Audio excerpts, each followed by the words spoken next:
I'm Tammy. Hi, I'm Aoife. And this is Shane. We have a 30-foot Sparkman and Stevens design monohull named Soraya. Like our family, she's small in size, but she's big on finding adventure. This year we say goodbye to the 9 to 5, packed up our house and made Soraya home. So join us if you like, as we travel the Queensland coast, discovering the land, sea, and hopefully avoid a family mutiny.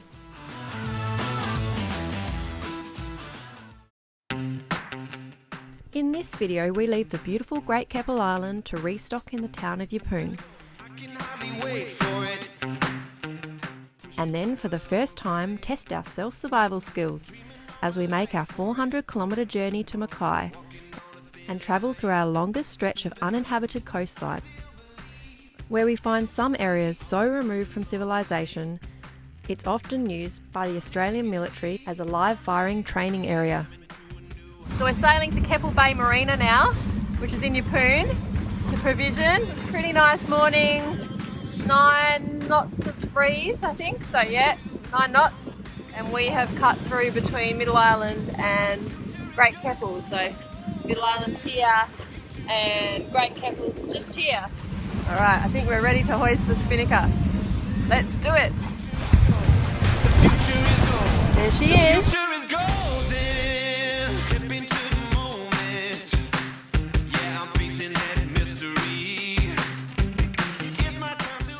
Champagne sailing.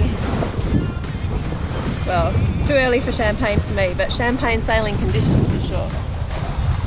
Beautiful morning.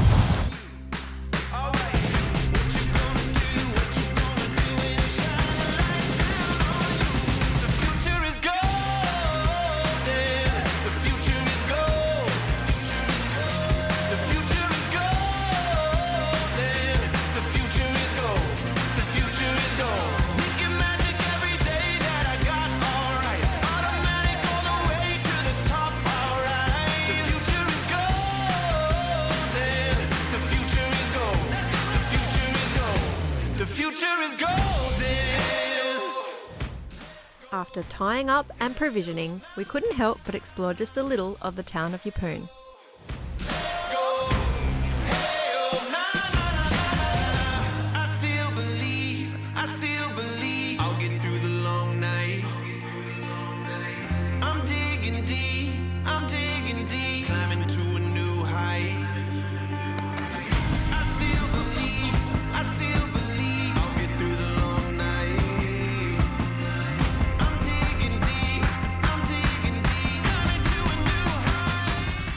Before we knew it, it was time to leave. What you gonna do when they shine a light down on you? The future is golden. The future is gold. We're heading to Port Clinton. It's about 15 knots. We're heading directly downwind at the moment. Got 40 nautical miles, not even. So it should be a pleasant sail. The coldest, shortest day of the year today. A winter solstice, June the 21st.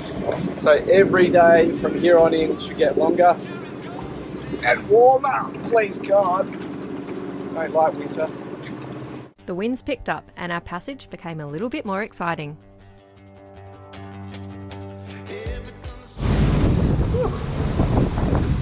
Just surfing down some waves here. Woohoo! What are we doing? 7. Whoa. Look at this rock.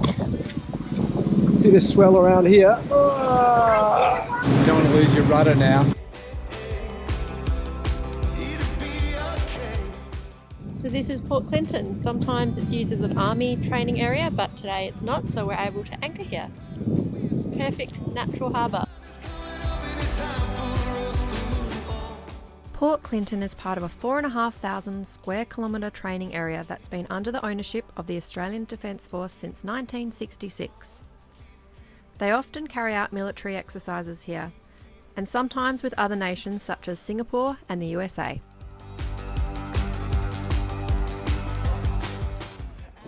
What do you think?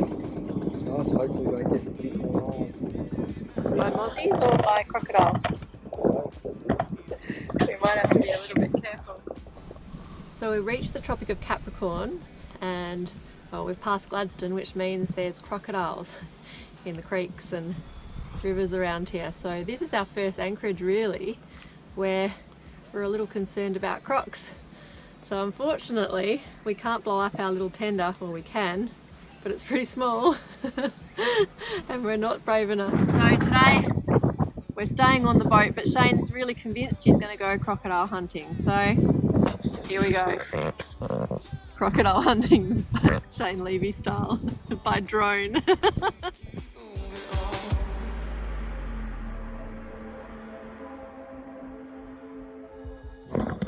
Oh my goodness, the big eagle, Shane, is it going for your drone? The eagle, look at the big bird, see? He's croc hunting too.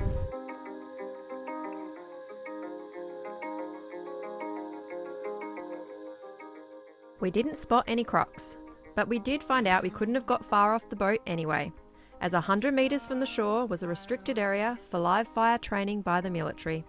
A straight road to follow on well-known lone pavements I roam through wide open space with no. The sun's about to come up. Good morning, Vietnam!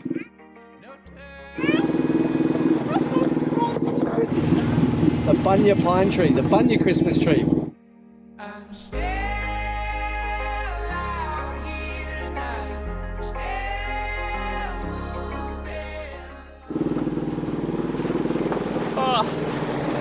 moving. Rolly. So, we've definitely noticed there's a lot less people here now since we passed the Keppels. It's beautiful, untouched. There's no sealed roads for many kilometres. Also kind of a little bit scary. Last night I accidentally turned the water pump on and lost a bit of our water. And the distance between here and our next place we can reprovision and stock up on water is, well, it's not close. Okay, we have got less than a nautical mile. We're going to go through the gap between that island and those rocks, head for the beach, and we're going to be whereabouts? Curlew Bay. I'm hanging on. I'm still out here and I'm still moving along. Still wondering. I'm still at it. I'm still. We've got 0.1 of a metre under our keel. According to this, we're not 100% sure that they've calibrated it correctly when they installed it. So Shane is going down to measure. Mummy and Eva are on croc watch. Okay, anything? No, can't see anything. Okay, I'll go. Fingers crossed they've given us a little extra space when they calibrated it. It's not really 0.1 under our keel. For hang for a while. You tell me what you want to. It says 0.1, but really we've got 0.3. So they're giving us an extra 20 centimetres. 20 centimetres, that's good to know. I could be anything you need. Yes, I will always be good company. I could be all for, I could be on, I could be anything you want. Beautiful bay. The only way to get here is by boat. And how many other boats in this bay? I think there's only 3, isn't there? The 2 lagoons and our little boat in the middle. I've heard jokes and secrets too. We have no phone reception at Curlew Bay. Shane's gone to climb the highest hill we could find. It was accessible anyway. And fingers crossed we can check the weather forecast. Unfortunately, we couldn't get a weather forecast, but it was only a short trip to the next anchorage. Today we're going to Island Head Creek. In the sky and fire in the air. There it is, Island Head Creek. One big bush is gonna get you there. Takes a stronger eye to see them.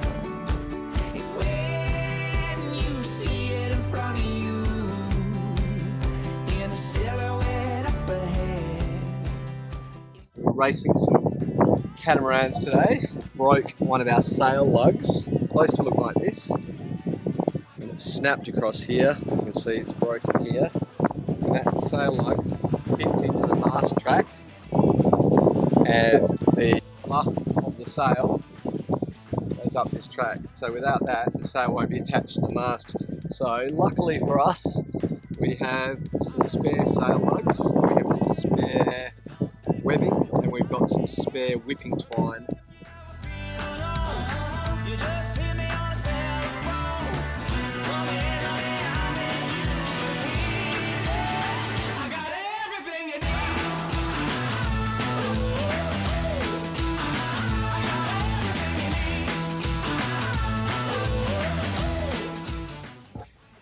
We're about 100 kilometres south of the Percy Islands, and then another 100 kilometres from the Percys to civilization. So at the moment we're waiting for some weather to pass through. We've been a little bit concerned about water, using salt water to do our dishes. The only thing we're really using water for is to cook and a little bit of cleaning. So the water tank's down here. We kept an eye on our water levels and did a stock take of our provisions. Fortunately, Shane was able to catch us some fish too. What's that? Yum!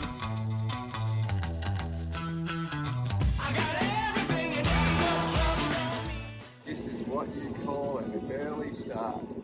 Actually, I think this is a sleep-in for us. We usually leave a bit earlier. 6 a.m. Can't complain about this. We've got the mainsail up. We're leaving Island Head Creek and we're heading to the Duke Islands. We've got a choice, Hexham or Hunter. We'll wait and see what they look like when we get there. We're looking for a nice, calm anchorage.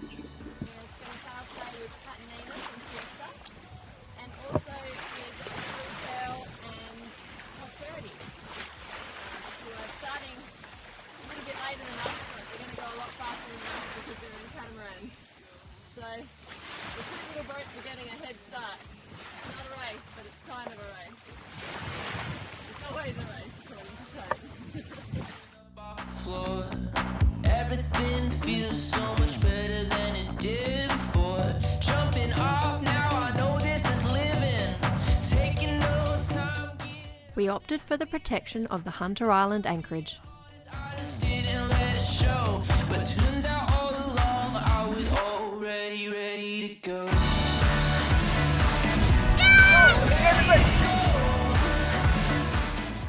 What are you doing? I'm showering. I haven't had a shower in days, and you can't be mad because it's rainwater.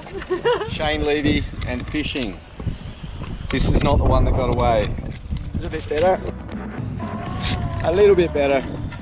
Definitely some room for improvement. Thank you very much. I'm not cooking dinner tonight. Hunter and provider. We looked at the forecast today, this morning, after breakfast, and realised that it's not going to be very good.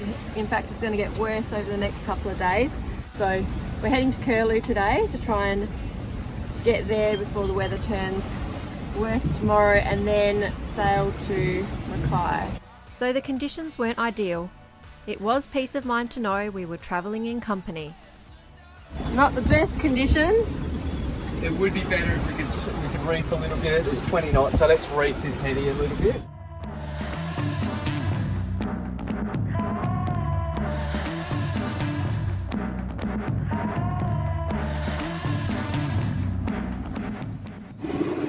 That was one wet day. Bloody La Nina. Didn't rain for 6 months last year. My God. Look at this though, pretty specky. Water buckets are full. But the one good thing about the rain is we can stay out at sea a little bit longer. Thought we'd get off the boat because it was a bit rolly. Just a bit rolly. So this is Curlew Island. I'm sure this is beautiful on a sunny day. I'm filthy as I fell down a cliff, literally. And I'm absolutely saturated from head to toe. So is Aoife. She took on a big wave in the dinghy over here. So good thing we're going to be in a marina in the next couple of days because nothing dries on a boat, especially when it's salt water. Although we do have, what, a 10-hour sail back to Mackay, we're probably going to have to wear this stuff, so not ideal.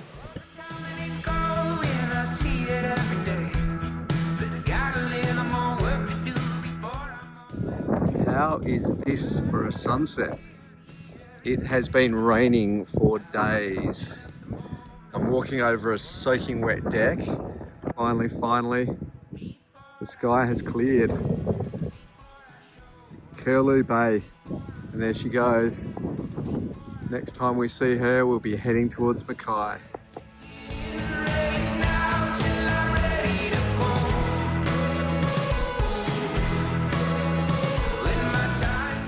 Sun has finally come up. Woohoo!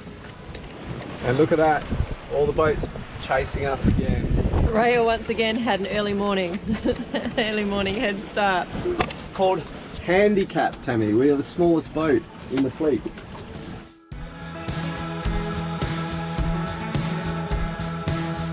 Look how many ships out there. I go downstairs for 2 minutes and Tammy navigates us safely past the majestic star. That is one monster. We spotted our first signs of civilization as we made our way towards the Port of Mackay. This leg of our journey was not all sunshine and coconuts, but it was an adventure. And once we reprovisioned, we couldn't wait to get back out there and explore this incredible coastline. They say sailboats should have destinations, but not times of arrival. Next time we break this rule, with an upcoming family reunion scheduled in the Whitsunday Islands. Join us on our journey, stopping to explore some of what we think are one of Australia's best kept secrets, the Cumberland Islands. If you enjoyed the video, don't forget to click subscribe and the bell button. It's a free way to be notified when we post upcoming videos. Look how many ships out there. How many ships are there? 1, 2, 3, 4, 5, 6, 7, 8, 9, 10, 11, 12, 14, 16, 13, 14. 13, 14, 15, 16, 17 ships.